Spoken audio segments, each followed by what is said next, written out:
বিশ্বাস করো, আমি এত কাঁচা আমের আচার খেয়েছি, তবে এই আচারটা আমার কাছে এত ভালো লেগেছে যে কি বলবো। বানানো একদমই সহজ, সামান্য কয়েকটা মশলা আর কোনো রকম তেল ছাড়াই বানিয়ে নিতে পারবে। একদম মুখে লেগে থাকবে টক ঝাল মিষ্টি।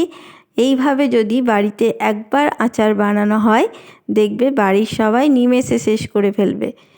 এতটা ভালো হয় এই আচারটা, আর এইভাবে বানিয়ে সংরক্ষণও করে রাখতে পারবে। চলো দেখে নিই ঝটপট করে রেসিপিটা। আর ভালো লাগলে অবশ্যই চ্যানেলটাকে সাবস্ক্রাইব করে আমার পাশে থেকো। দেখো, আমের আচার বানানোর জন্য আমি এখানে নিয়ে নিয়েছি প্রায় 1 কিলো মতন আম। এখানে দেখো, আমগুলো দেখে বুঝতেই পারছো ঠিক মাঝারি সাইজের আমগুলোকে নিয়েছি, আর আমগুলোকে ধুয়ে কিন্তু পরিষ্কার করে নিয়েছি। তো এই আমগুলোকে আমি এবার ছাড়িয়ে তোমাদেরকে পরিষ্কার করে দেখাচ্ছি। দেখো, এগুলোকে আমি ছাড়িয়ে নিয়েছি এবং 2 অর্ধেক করে কিন্তু কেটে নিয়েছি। সমস্ত এগুলোকে খোসা ছাড়িয়ে আমি 2 অর্ধেক করে নিয়েছি, দেখে বুঝতেই পারছো। আর আটিগুলোকেও কিন্তু ফেলে দিয়েছি। আমগুলো ঠিক এইভাবেই নিতে হবে, আর এরকম সাইজেরই আম নেবে, তাহলে ভালো হবে। দেখে তোমরা নিশ্চয়ই বুঝতে পারছো। তো দেখো, এবার এগুলোকে আমি কিভাবে কেটে নিচ্ছি তোমাদেরকে আমি দেখাচ্ছি। একটাকে আমি নিয়ে নিয়েছি, এরপর আমি দেখো ঠিক এইভাবে প্রত্যেকটাতে চিড় লাগিয়ে দেবো। এক একটা পিসে আমি এইভাবে কিন্তু চিড় করে দিচ্ছি, যাতে এর মধ্যে কিন্তু লবণ ও চিনির রস দুটোই কিন্তু ঢুকতে পারবে। এইভাবে একবার বানিয়ে দেখো বন্ধুরা, অপূর্ব স্বাদের কিন্তু এই আচারটা হয়। খেতে অপূর্ব লাগে, আর একটু বেশি করেই বানিয়ে নেবে, কারণ খুব তাড়াতাড়ি শেষ হয়ে যাবে। দেখতেই পাচ্ছ, এইভাবে কিন্তু বানিয়ে নিতে হবে। দেখতে পাচ্ছ পুরোটা কিন্তু আমি এইভাবে কিন্তু গাঁট লাগিয়ে নিয়েছি পুরো আমের পিসগুলোতে। একটা আমের পিসে মানে অর্ধেকটাই আমি এরকম করে গাঁট লাগিয়েছি। আর এমন করে গাঁট লাগাতে হবে যেন আটির দিকটা পুরোপুরি কেটে না যায়। তো হালকা হাতে কিন্তু এটা ছুরিটা দিয়ে কেটে নেবে। তোমরা চাইলে বটিতেও করে নিতে পারো, যেভাবে তোমাদের সুবিধা হবে সেভাবে তোমরা করে নিতে পারো। খুব কঠিন কিছু নয়, দেখতেই পাচ্ছ খুব সহজেই কিন্তু এগুলোতে চিড় লাগিয়ে নেওয়া হচ্ছে। এইরকমই আম নেবে, তাহলে কিন্তু খুব সহজেই তৈরি করে নিতে পারবে। আর একদম যেন পুরোপুরি কেটে না যায় সেটার দিকে ধ্যান রাখবে। দেখো, আমি আরও একটা তোমাদেরকে করে দেখিয়ে দিলাম। খুব সুন্দরভাবে দেখো আমি সমস্ত কিন্তু করে নিয়েছি, দেখে বুঝতেই পারছো ঠিক কেমন করেছি। এরপর আমি এই আমগুলোর মধ্যে দিয়ে দেবো চিনি। এখানে আমি যেহেতু 1 কিলো আম নিয়েছি, তার জন্য আমি এখানে 500 গ্রাম মতন চিনি ব্যবহার করছি। এখানে আমি মেজারিং কাপে 2 কাপ মতন চিনি ব্যবহার করলাম। এটা কিন্তু একদম পারফেক্ট হবে, এর থেকে বেশি বা কম না দিলেও চলবে। এটা একদম ঠিকঠাকভাবে কিন্তু হবে। দেখো, আর এদিকে নিয়ে নিচ্ছি স্বাদ মতন লবণ। অল্প একটু লবণ নিয়ে নিলাম। আর এটাকে খুব বেশি দিন পর্যন্ত রাখার জন্য আমি এখানে 2 চামচ মতন নিয়ে নিচ্ছি ভিনিগার।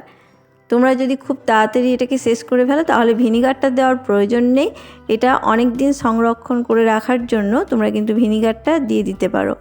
এরপর দেখো, চিনি গুড়, চিনি, লবণ সমস্ত কিন্তু ভালোভাবে আমি মিশিয়ে নিচ্ছি আমগুলোর মধ্যে। একটু হালকা হাতে ভালোভাবে কিন্তু চিনিগুলোকে মিশিয়ে নেব। এগুলো তো এখন পুরোপুরি মিশবে না, তো এগুলোকে এইভাবে ঠিক মিশিয়ে নিয়ে আমি এটাকে ঢাকা চাপা দিয়ে রেখে দেবো। তাহলে ততক্ষণে কিন্তু এটার মধ্যে পুরো মিশে যাবে, আমগুলোর ভেতর পর্যন্ত ঢুকে যাবে। তো দেখো, আমি এটাকে চাপা দিয়ে রেখে দিচ্ছি। বেশ 15 মিনিটের মতন কিন্তু আমি এটাকে চাপা দিয়ে রেখে দেবো, ততক্ষণে আমগুলো নরম হয়ে যাবে। তো এইদিকে দেখো, আমি গ্যাসের মধ্যে একটা তাওয়া চাপিয়ে দিয়েছি, তার মধ্যে আমি কিছু মশলা নিয়ে নিয়েছি। এখানে দেখো এখানে নিয়েছি গোটা ধনে, গোটা মৌরি, আর অল্প একটু গোটা পাঁচফোড়ন, আর নিয়ে নিচ্ছি একটা শুকনো লঙ্কাকে ভেঙে। এবার পুরোটা আমি শুকনো খোলায় কিন্তু ভেজে নেব। এটাকে হালকা শুকনো খোলায় ভেজে নিতে হবে, খুব বেশি কিন্তু ভাজবো না। একটু সেন্ট ওঠা পর্যন্ত, একটা সুগন্ধ আসা পর্যন্ত কিন্তু এটাকে আমি হালকাভাবে ভেজে নেব। তো দেখতেই পাচ্ছ, একটু সময় নিয়ে আমি এগুলোকে ভেজে নিয়েছি। কালারটা যখন একটু সামান্য চেঞ্জ হয়ে যাবে, তাহলেই বুঝতে পারবে এগুলো ভাজা হয়ে গেছে। তো দেখো, আমার এটা ভাজা হয়ে গেছে, আমি এগুলোকে নামিয়ে নিচ্ছি। তো এরপর দেখো, এইদিকে কিন্তু আমটাকে আমি দেখে নিচ্ছি যে আমটার চিনিগুলো একটু গলেছে কি না, দেখেই বুঝতে পারবে। অনেকটাই কিন্তু চিনিটা গলে গিয়ে দেখো জলে পরিণত হয়েছে, দেখেই বুঝতে পারছো। আর অনেকটা চিনি কিন্তু গোটা গোটা রয়ে গেছে। তো এটা কড়াইয়ের মধ্যে দিয়ে আমি করে নেব। তোমরা দেখে বুঝতেই পারছো কতটা জল বেরিয়ে গেছে এর মধ্যে আম থেকে।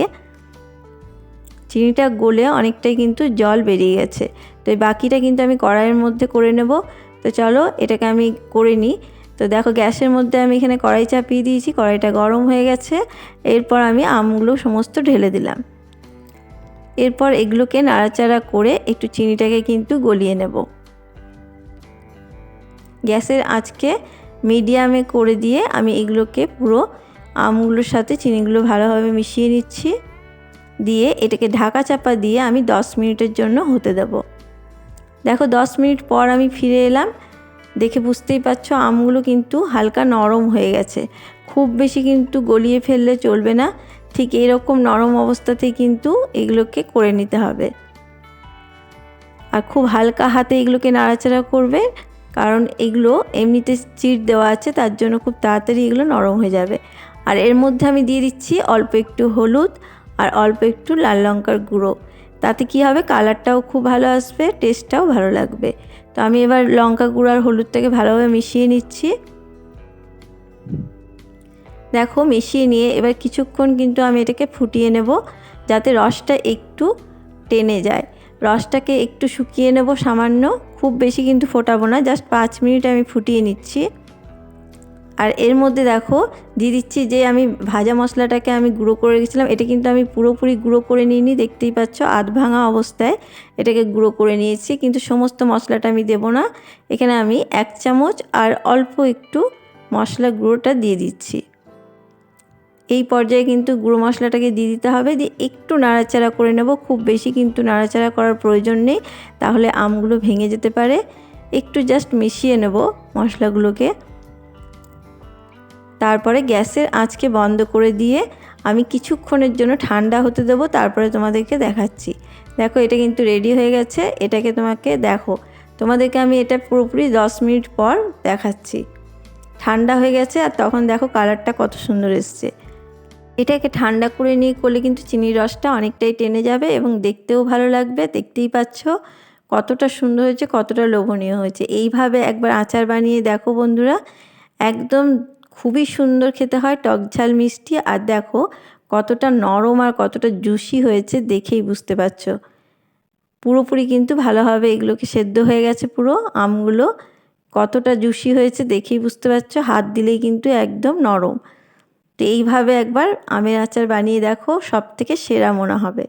আশা করব আমার আজকের এই রেসিপি তোমাদের ভালো লেগেছে। ভালো লাগলে অবশ্যই চ্যানেলটাকে সাবস্ক্রাইব করে দিয়ে আমার পাশে থেকো, আর পাশে থাকা বেল আইকনটি অবশ্যই প্রেস করে দিও। আবার কোনো নতুন রেসিপি নিয়ে হাজির হব। ধন্যবাদ, সবাই ভালো থেকো।